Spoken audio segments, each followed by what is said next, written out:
El Señor esté con ustedes. Proclamación del Santo Evangelio según San Lucas.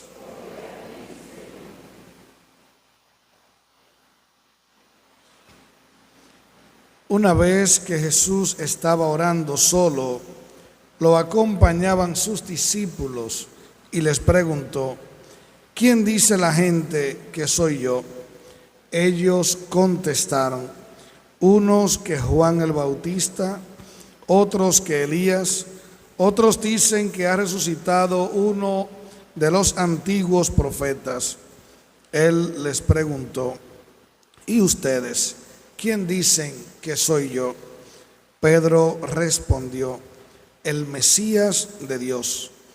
Él les prohibió terminantemente decírselo a nadie, porque decía: el Hijo del Hombre tiene que padecer mucho, ser desechados por los ancianos, sumos sacerdotes y escribas, ser ejecutado y resucitar al tercer día.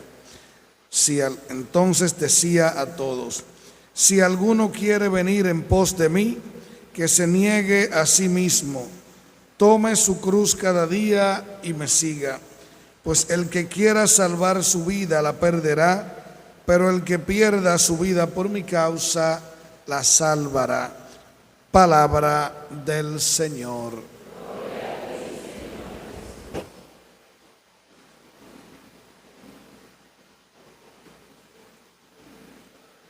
Quisiera solamente subrayar 4 ideas de la palabra que se ha proclamado de una manera breve y que puedan ayudarnos pues en nuestra reflexión personal y poder poner en práctica la palabra de Dios. Primero, que no se pierda nunca el deseo de buscar a Dios. Que no se pierda nunca el deseo de querer estar con Dios. Respondía el salmista: mi alma está sedienta de ti, Señor Dios mío. Y el que está sediento, ¿qué hace? Pues que va a la fuente y bebe. Entonces por eso va a decir más adelante: mi carne tiene ansia de ti como tierra reseca, agotada sin agua. Entonces es importante que mantengamos vivo el deseo de estar con el Señor, de buscar al Señor. El día que eso se pierde, entonces caemos en el relativismo donde todo nos da igual y ahí nos fuñimos. No va bien la cosa, no va bien la cosa. Por eso quería subrayar esa idea, queridos hermanos, mantener siempre vivo el deseo de buscar a Dios, el sentir la necesidad de Dios. Segundo, yo decía anoche que el ser humano tiene dentro como un espíritu divisorio, como algo en su naturaleza que lo lleva a querer siempre como dividirse de los demás. Y en esa división, es decir, en la falta de unidad, el ver entonces la diferencia con el otro. Cuando uno mira la realidad del mundo hoy mismo, cómo estamos, ¿verdad?, con las diferentes guerras, división. Pero división también porque hay que separar los hombres de las mujeres, hay que separar a los blancos de los negros, hay que separar a los ricos de los pobres, de toda manera buscamos dividirnos. Y eso es peligroso porque estamos perdiendo lo esencial. Recuerden aquella oración que Jesús en medio del discurso de despedida elevaba al Padre por sus discípulos: Padre, te ruego para que todos sean uno. Y en esa unidad hay que buscar entonces la igualdad con el otro. Cuando me separo del otro es porque no lo estoy reconociendo como igual que yo. Y esto lo digo por lo que dice San Pablo, ¿verdad?, en la carta a los Gálatas que escuchamos en la segunda lectura. San Pablo va a decir: No hay judío y griego, es decir, creyente y no creyente. No hay esclavo y libre, no hay hombre y mujer, porque todos son uno en Cristo. Todos son uno en Cristo. Después que somos bautizados, somos iguales, queridos hermanos. Para Dios somos iguales. Por eso la dignidad de la persona humana.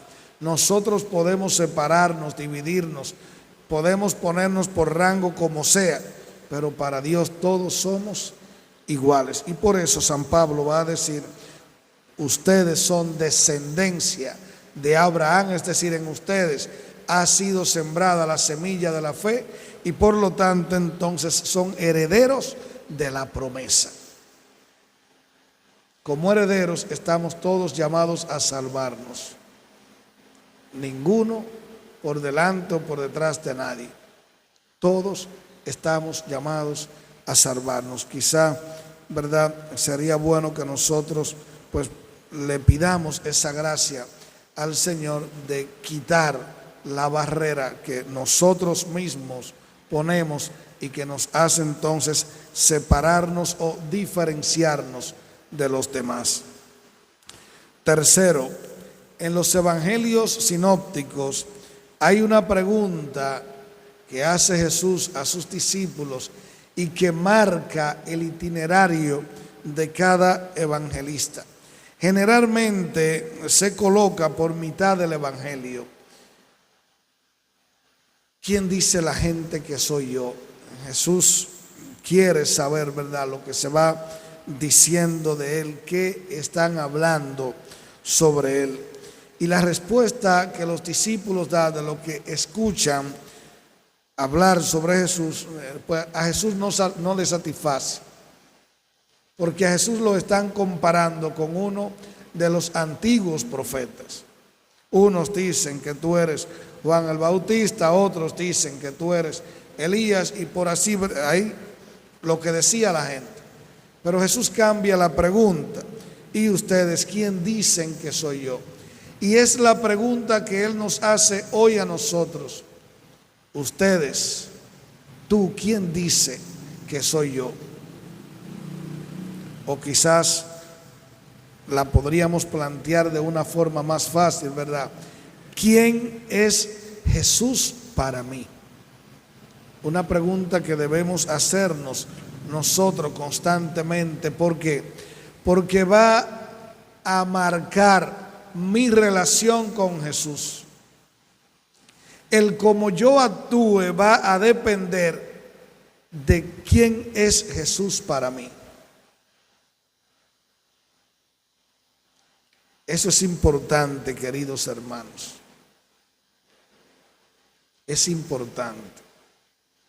Si Jesús para ti es uno de los antiguos profetas, entonces seguiremos, ¿verdad?, igual y no significará nada especial.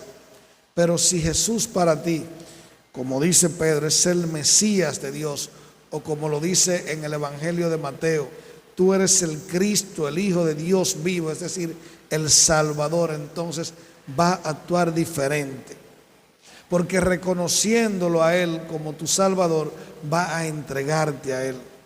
Y tu vida y tus acciones entonces estarán orientadas, ¿verdad?, partiendo de esa relación que tú quieres tener con tu Mesías, con tu Salvador.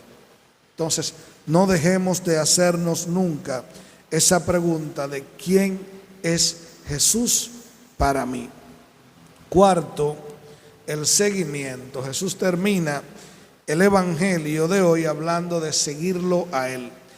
Pero el seguimiento a Jesús no es un meramente decir lo quiero seguir o lo voy a seguir. El seguimiento a Jesús tiene condiciones.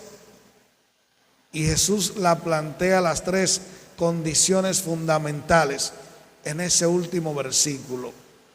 ¿Cuáles son esas condiciones que Jesús nos propone? Primero, que se niegue a sí mismo.